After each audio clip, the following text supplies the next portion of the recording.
안녕하십니까. 자, 31번입니다. 다음 중 갑이 건물의 철거를 거절할 수 없는 경우는 뜬금없죠. 근데 이게 결국은 뭐냐면 법정지상권 문제입니다. 그러니까 토지와 건물의 소유자가 다른데 법정지상권이 있다면 건물 철거를 거절할 수가 있는 거고, 만약에 법정지상권이 없다면 건물을 철거해 줘야 되겠죠. 따라서 건물의 철거를 거절할 수 없는 경우는 결국 5개 지문 중에서 법정지상권이 성립되지 않는 경우를 찾으라는 얘기죠. 저는 생각해 보자고요. 법정지상권이 뭔가요? 건물이 있고 건물과 토지 소유자가 같았는데 일정한 사유로 토지와 건물의 소유자가 달라지면 법정지상권이 발생하죠. 다시 말하면 반드시 뭐가 있었어야 돼요? 건물이 있어야 돼요. 특히 저당권 실행에 의한 법정지상권의 경우에는 저당권 설정 당시 건물이 있어야 되는 거거든요. 1번. 갑 소유 토지 위에 저당권이 설정된 후 갑이 건물을 축조했어요.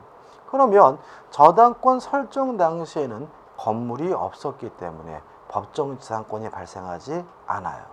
따라서 저당권이 실행돼 을이 토지를 경락받고 경락대금을 완납했다면 갑은 건물의 철거를 거절할 수가 없는 겁니다. 답은 1번이죠.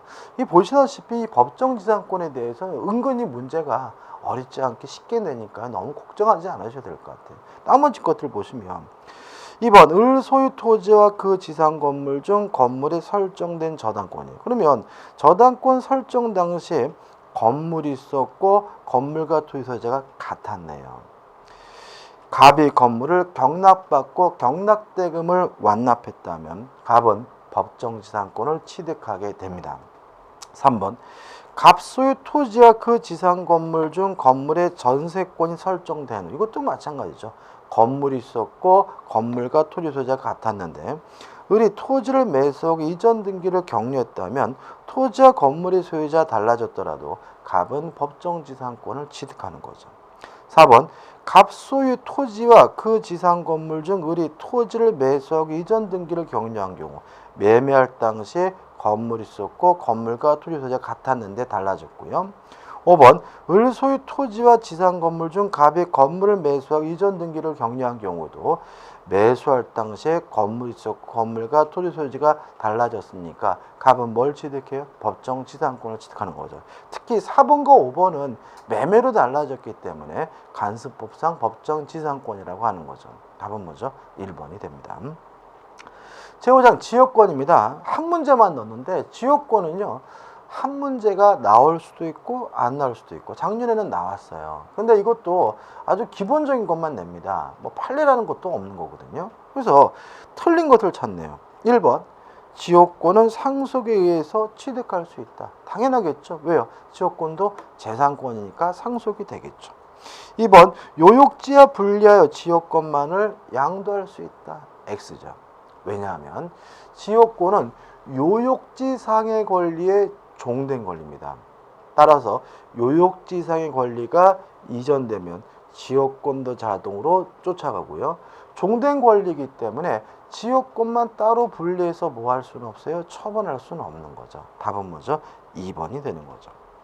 3번. 3번은 지역권의 개념인 얘기죠. 지역권이 뭐냐? 일정한 목적을 위하여 타인의 토지를 자기 토지의 편익에 이용할 수 있다. 다시 말하면 지역권이란 내 토지의 편익을 위하여 남의 땅을 사용할 수 있는 권리이기 때문에 이것도 어떻게 맞는 질문이죠. 4번 지역권은 만약에 계속되고 표현된 것이라면 취득시효가 가능합니다. 다만 이 취득시효가 가능하려면 그 점유는 위법한 점유이면 아니겠죠. 그래서 따라서 토지의 불법 점유자는 통행지역권의 시효 취득을 주장할 수 없다는 질문도 뭐죠? 맞는 질문이죠. 5번 불가분성 문제입니다.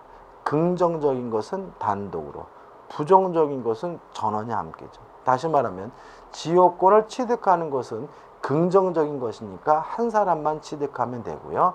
지역권을 소멸시키는 것은 부정적인 것이니까 전원이 함께 해야 되는 거죠. 따라서 5번 공유자 1인이 지역권을 취득한 때는 취득은 한 사람만 하면 되니까 다른 공유자도 이를 취득한다는 지문은 맞는 지문이죠. 자, 이제 전세권에 관한 문제를 봅니다. 33번 한 문제죠. 참 전세권이 좀 특이한데 일단 우리가 공인중개사 시험이면 전세권이 굉장히 시험 문제가 많이 나올 것 같지만 그렇지는 않아요. 뭐 한 문제 나오고요. 어떨 경우는 두 문제가량 나오지만 한 문제 정도 나오는 게 통상적입니다. 33번도 작년도 문제입니다. 갑은 을 소유 단독주택의 일부인 X 부분에 대해 전세권을 취득하였다. 다음 설명은 틀린 것은. 자, 그럼 전세권인데 어떤 전세권이냐면 일부에 대한 전세권자예요. 그러면 우리가 따로 기억할 것은 뭐냐면 일부에 대한 전세권자는 목적물 전부에 대해서 경매를 청구할 수는 없고요. 다만 다른 사람이 경매를 신청했을 때 경매 대금에서 우선 변제권은 인정된다 정도는 따로 기억하고요. 나머지 것들은 일반적인 전세권인 거죠. 1번. 갑은 설정 행위로 금지되지 않는 한 전세권을 제3자에게 양도할 수 있다. 맞습니다. 전세권도 물권이기 때문에 자유롭게 양도, 임대, 담보 설정할 수가 있습니다. 2번.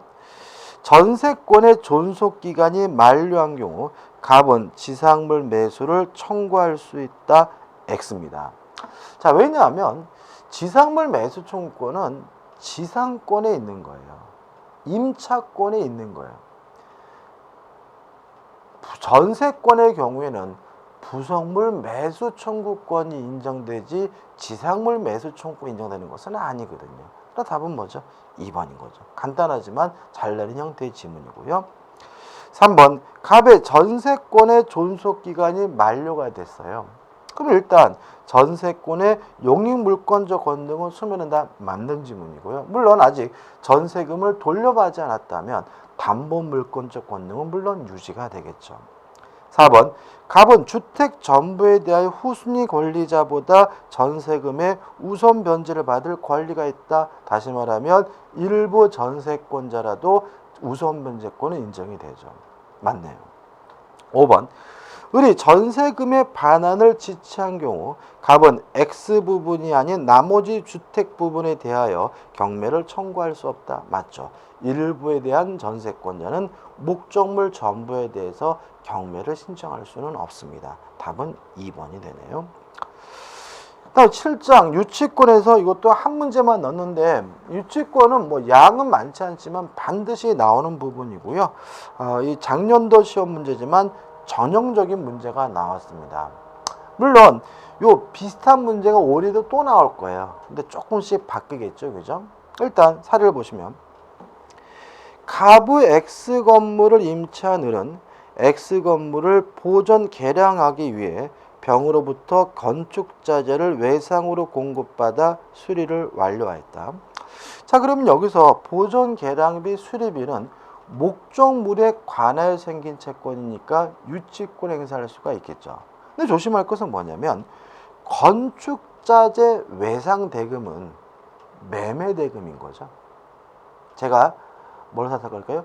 철근을 구입했어요. 외상으로. 이건 뭐예요? 매매 대금이잖아요. 다시 말해 이거는 필요비 유익비가 아니에요. 목적물에 관해 생긴 채권이 아니란 얘기죠. 그럼 결과적으로 요 수리비, 개량비, 보존비는 유치권 행사할 수 있지만 요 외상 대금에 대해서는 뭘 행사할 수 없는 거예요? 유치권 행사할 수가 없는 거죠. 계속 보실까요?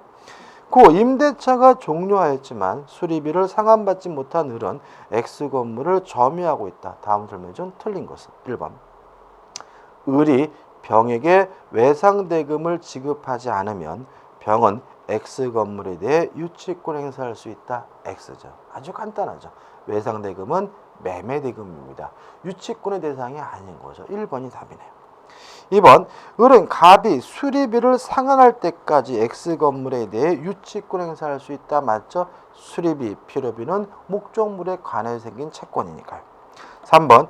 을은 갑의 승낙 없이 X 건물을 제3자에게 담보로 제공할 수 없다. 맞는 지문이고요. 4번. 을은 수리비를 상환받기 위하여 X 건물을 경매할 수 있다. 맞죠? 왜요? 유치권도 뭐가 있죠? 경매권이 있으니까요. 5번 만약 X 건물을 갑으로부터 양수한 정이 을에게 X 건물의 반환을 청구한 경우 을은 유치권으로 퇴항할 수 있다. 맞죠? 왜요? 유치권도 물권 절대권이니까 제3자에게 유치권을 가지고 대항할 수가 있는 거. 답은 뭐죠? 1번입니다.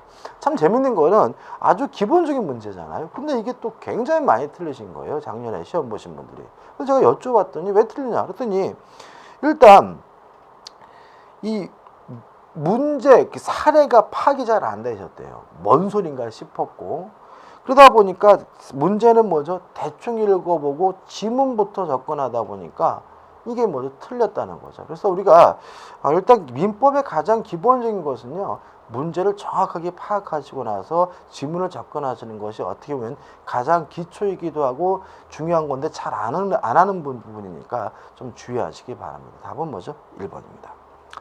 자, 저당권에 관한 문제입니다. 35번입니다.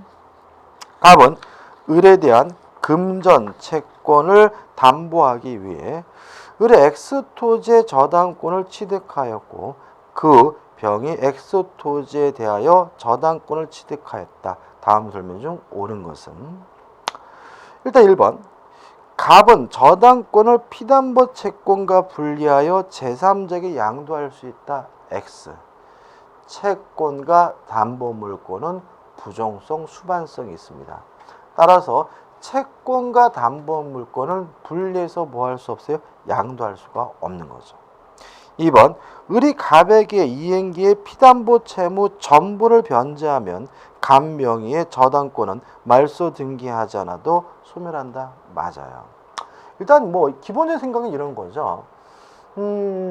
등기를 해야 되는 것은 법률행위에 의한 물권 변동이에요. 그죠? 계약이나 단독행위로 물권이 변동되려면 뭘 해야 돼요? 등기를 해야 되는데 채무를 변제하는 것은 사실행위입니다. 법률행위가 아니니까 등기하지 않아도 물권이 변동된다는 생각 하나 하고요. 그 다음에 또 하나 생각은 채권이 주된 권리고 담보물권이 종된 권리이기 때문에 채권이 소멸하면 부종성에 따라서 담보물권은 자동으로 뭐가 돼야 돼요? 소멸돼야 되는 거죠. 따라서 채권을 변제하면 저당권은 소멸합니다. 뭐 하지 않아야 돼요? 말소 등기하지 않아야 돼요. 답은 뭐죠? 2번이 되네요. 3번 저당권 등기는 효력 존속 요건이므로 벌써 틀렸네요. 갑 명의의 저당권 등기가 불법 말소되면 갑의 저당권 소멸한다. X 등기는 물권에 있어서 취득 요건이지만 존속 요건은 아닙니다. 따라서 등기가 불법으로 말소가 되더라도 물권이 소멸되지는 않는 거죠. 4번 갑명의 저당권 등기가 불법 말소된 후 병의 경매 신청으로 X토지가 제3자에게 매각되더라도 갑의 저당권 등기는 회복될 수 있다. 이것도 뭐죠? X예요. 자, 또 다시 말씀드리겠지만 경매가 되면 모든 저당권은 무조건 소멸돼요. 다시 말하면 불법 말소가 되더라도 저당권이 소멸되지 않고 남아있는 상태라 하더라도 경매가 되면 모든 저당권은 무조건 다 소멸돼야 되기 때문에 더 이상 말소 회복 등기를 청구할 수는 없는 거죠. 5번 만약 갑명의 저당권 등기가 무효인 경우 병의 저당권이 존재하더라도 갑과 갑명의 저당권 등기를 다른 채권의 담보를 위한 저당권 등기로 유용할 수 있다. X예요. 자, 무효인 등기를 유용하는 거 가능하긴 합니다. 다만 두 가지를 주의하시는데 첫째, 소급하지 않습니다. 두 번째, 제3자의 권리를 침해할 수는 없습니다. 다시 말씀드리면 무효인 등기를 재활용하는 것은 가능하지만 과거로 소급될 수는 없고요. 또 제3자의 권리를 절대로 침해할 수는 없는 거죠. 따라서 만약에 병의 저당권 등기가 존재하고 있다면 병의 권리는 침해할 수는 없는 거기 때문에 유용할 수는 없는 거죠. 따라 답은 뭐죠? 2번이 되는 거죠. 자, 36번입니다. 저당권의 소멸 원인이 아닌 것은 1번 목적물이 멸실됐다. 2번 채권이 소멸시효가 완성돼서 소멸되면 부정성에 따라서 저당권은 뭐죠? 소멸되고요. 3번 경매가 되면 모든 저당권 무조건 다 뭐하게 돼요? 소멸하게 되는 거죠. 1, 2, 3번은 뭐죠? 저당권 소멸사인 거죠. 4번 지상권을 목적으로 제3자에게 저당권이 설정된 후 토지 소유자 그 지상권을 취득한 경우에요. 자, 이거는 혼동에 관한 문제죠. 자, 원래 지상권을 가지고 있는 사람이 중복해서 소유권을 취득했다면 이 지상권은 자동으로 소멸되게 되고요. 이걸 우리가 뭐죠? 혼동이라고 하죠. 다만 예외가 있습니다. 혼동될 권리가, 소멸될 권리가 제3자 권리의 목적이거나 소멸될 권리보다 후순위 권리가 있다면 이 지상권과 같은 제한물권은 혼동으로 소멸되지 않거든요. 자, 문제에서 지금 이 지상권에 뭐가 설정되어 있대요? 저당권이 설정이 되어 있대요. 그러면 소멸될 권리가 제3자 권리의 목조로 되어 있기 때문에 이 지상권은 뭐 되면 안 돼요? 소멸되면 안 되겠죠. 따라서 그 지상권을 취득한 경우에서 답은 몇 번이 되는 거죠? 4번이 되는 거죠. 5번 저당권자가 자신 또는 제3자의 이익을 위해 존속시킬 필요가 없는 저당권의 목조물에 대한 소유권을 취득한 경우는 혼동으로 인해서 저당권이 뭐가 돼야 되겠어요? 소멸이 돼야 되겠죠. 그래서 이거는 저당권의 소멸 원인이지만 결국 뭐죠? 혼동에 관한 문제가 되고요. 답이 뭐죠? 4번이 됩니다. 그 다음 37번은 재작년도 문제인데 전형적인 저당권에 관한 문제입니다. 일단 뭘 물어보냐면은 경매가 됐을 때 권리가 소멸되는지 여부를 판단해 달라는 거거든요. 자, 세 가지를 기억하면 된다 그랬죠. 첫째, 모든 저당권은 무조건 소멸하게 되고요. 둘째, 용익권의 소멸 여부는 최우선순위 저당권과 비교해서 판단합니다. 따라서 만약에 최우선순위 저당권보다 빠르면 용익권은 무조건 소멸되지 않고요. 최우선순위 저당권보다 늦으면 용익권은 무조건 뭐가 돼요? 소멸되죠. 마지막으로 세 번째, 경매가 되더라도 유치권은 뭐 되지 않아요? 소멸되지 않습니다. 그 다음 문제 풀 때 주의할 점은 이 37번 같은 문제가 나오면 좀 부담스럽습니다. 왜냐하면 시간적으로 쫓기고 있는 상태인데 문제가 길고 사례가 복잡하게 느껴지거든요. 근데 슬쩍 봤더니 1번 이런 말이 나와 있어요. 그러면 이건 뭐예요? 순서가 중요하다는 거거든요. 그래서 옆에다가 메모를 하셔야 되는 거예요. 보시면 갑은 X 건물의 1번 저당권을 취득하였고, 그래서 갑 앞으로 1번 저당권이 맨 처음 설정되어 있는 거죠. 을이 전세권을 취득하였고, 두 번째 을의 앞에 뭐가 설정되어 있는 거죠? 전세권이 설정되어 있고요. 그 병이 2번 저당권을 취득하였고, 세 번째 병 앞으로 뭐가 설정된 거죠? 저당권이 설정되어 있는 거죠. 경매 신청 전에 X 건물의 지붕을 수리한 적이 현재 유치권 행사하고 있다. 그 다음에 정이라는 사람이 뭘 행사하고 있죠? 유치권을 행사하고 있는 거죠. 다음 설명 중 옳은 것은? 자, 일단 경매가 되면 소멸 여부를 판단해 보자고요. 첫째, 모든 저당권은 무조건 소멸되니까 갑 저당권 소멸되고 병 저당권 소멸되고요. 요 전세권이 소멸되는지 안 되는지는 둘 중에 가장 빠른 갑하고 비교하니까 갑보다 먼저 후순위므로 을 전세권도 무조건 뭐가 돼요? 소멸되게 되는 거죠. 따라서 갑을 병은 다 소멸되고요. 요 유치권은 경매가 되더라도 뭐 되지 않아요? 소멸되지 않죠. 그 다음에 소멸되는 권리만 배당을 받는데 우선 변제권이 있는 권리가 배당 순위가 주어지고 등기된 권리면 등기된 시점이니까 갑이 1순위, 을이 2순위, 병이 뭐죠? 3순위고 정유치권은 우선 변제권이 없다. 경매가 되더라도 소멸되지 않으므로 배당 순위가 주어지지는 않는 거죠. 이게 뭐죠? 결론인 거예요.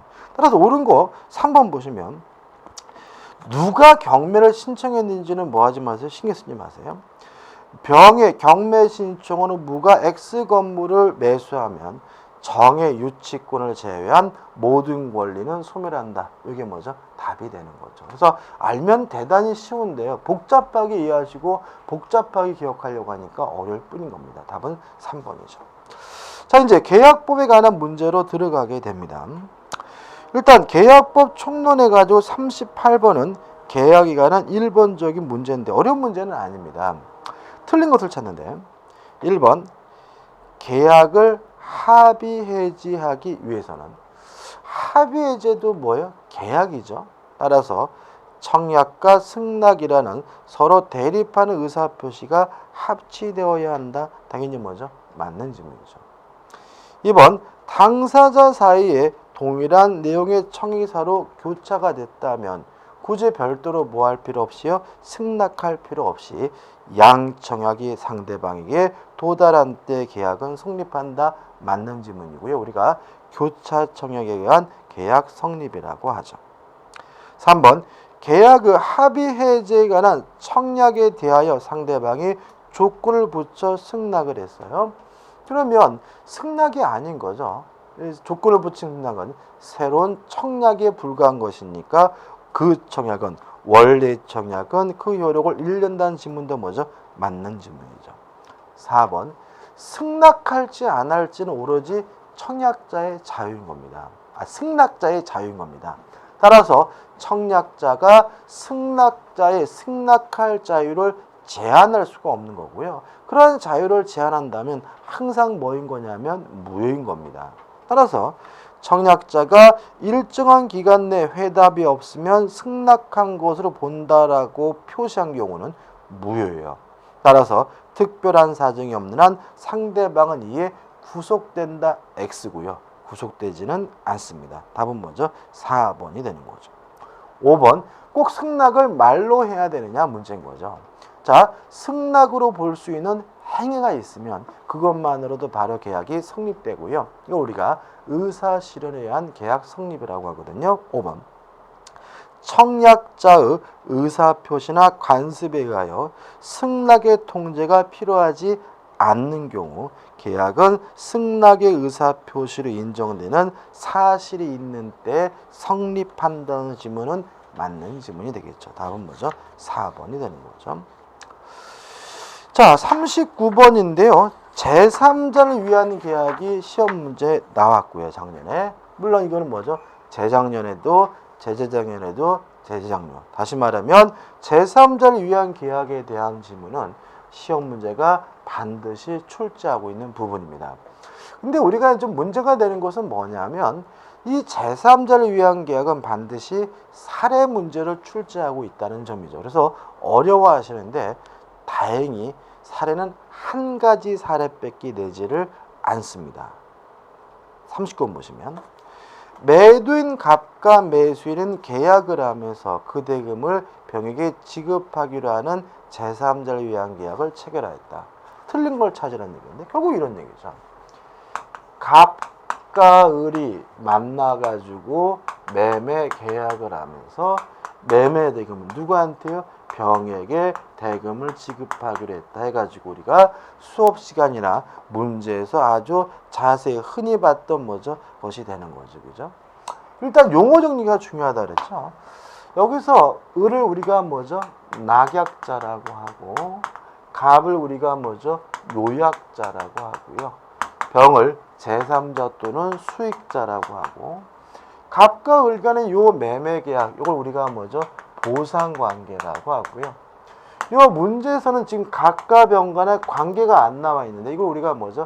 대가관계라고 한다. 그죠? 그 다음 이제 기본적인 내용은 뭔가요?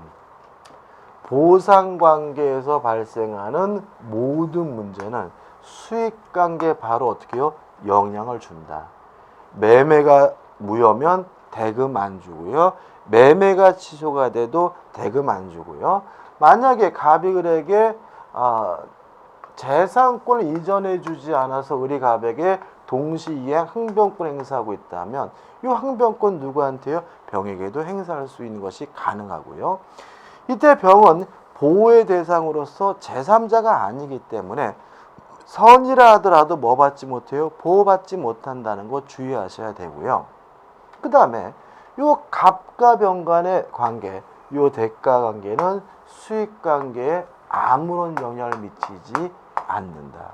따라서 갑과 병 간의 관계가 무효래도 어떤 항변이 있더라도 을은 계약의 내용대로 병에게 매매 대금을 지급하면 되는 거예요. 최근에 요 대가 관계가 아무런 영향을 미치지 않는다는 부분이 항상 답이 되고 있어요. 1번 보시면 을은 갑의 병에 대한 항변이에요. 그러면 갑의 병에 대한 항변은 뭐죠? 대가관계죠.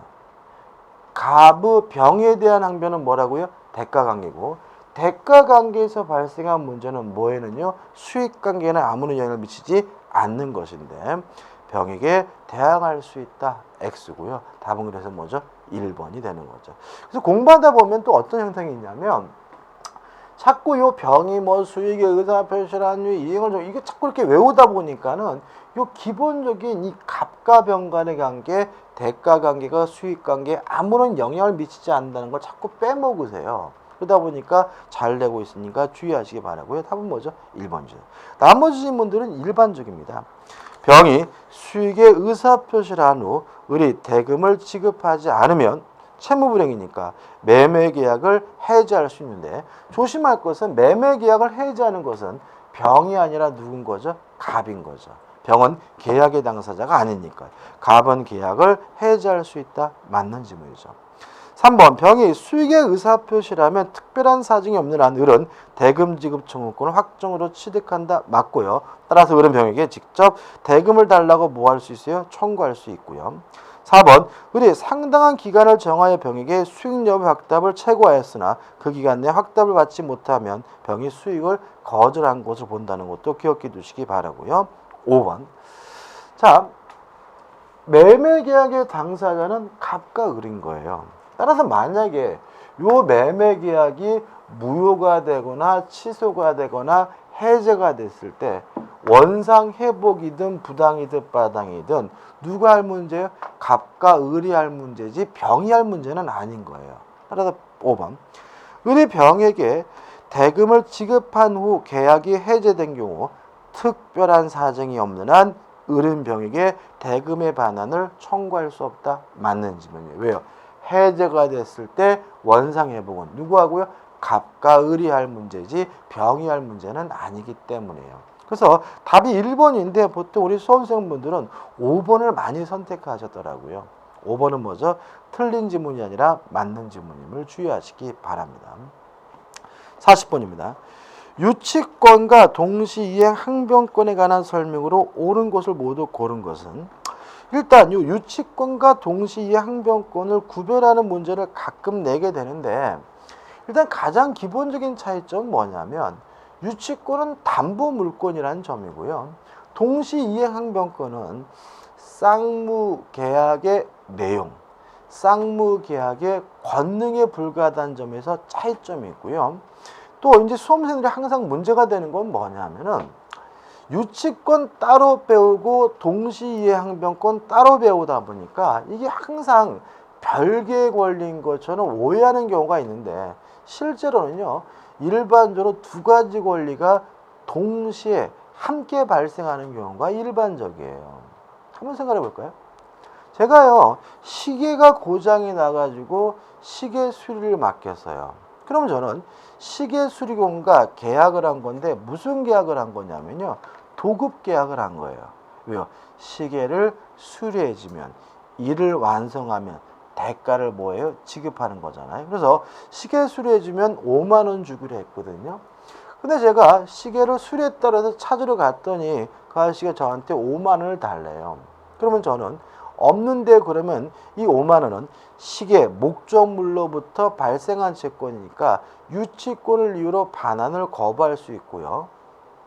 그뿐만 아니라 이 도급계약은 매매와 같은 전형적인 쌍무계약이기 때문에 당신이 안 하면 나도 못하겠다는 5만 원 안 주면 시계 못 주겠다는 무엇도 발생하는 거죠? 동시이행 항변권도 함께 발생하는 거거든요. 이렇게 유치권과 동시항변권이 함께 발생하는 경우, 병존하는 경우도 대단히 많을 수 있다는 거 좀 조심하시기 바랍니다. 자, 기억을 보시죠. 옳은 걸 찾네요. 유치권과 동시이행항변권은 점유를 성립요건으로 한다. X예요. 유치권만 그렇죠. 자, 다시 말하면, 자, 시계에서, 물론 시계 수리공은 시계를 점유하고 있잖아요. 근데 저희 입장에서는 시계를 점유하고 있지 않더라도 아저씨가 시계를 안 주면 5만 원 못 주겠습니다라고 뭐 할 수 있어요? 거부할 수 있다. 동시에 항변권이 있는 거니까 동시에 항변권은 점유할 필요가 없는 거죠. X네. 니은번, 유치권은 목적물에 관해 생긴 채권은 담보를 목적으로 한다. 맞죠? 그죠? 디귿번, 유치권과 동시항변권 서로 병존할 수 있다. 이것도 어떻게 해요? 맞죠? 리얼번, 유치권은 독립한 물권인 반면 담보 물권입니다. 동시행변권은 이행거절의 권능, 쌍무계약의 내용에 해당한다는 지문도 뭐죠? 맞는 지문이죠. 답은 뭐죠? 5번이 되는 거죠. 자, 여기까지 하고요. 다음 강의 때 41번으로 들어가도록 하겠습니다. 감사합니다.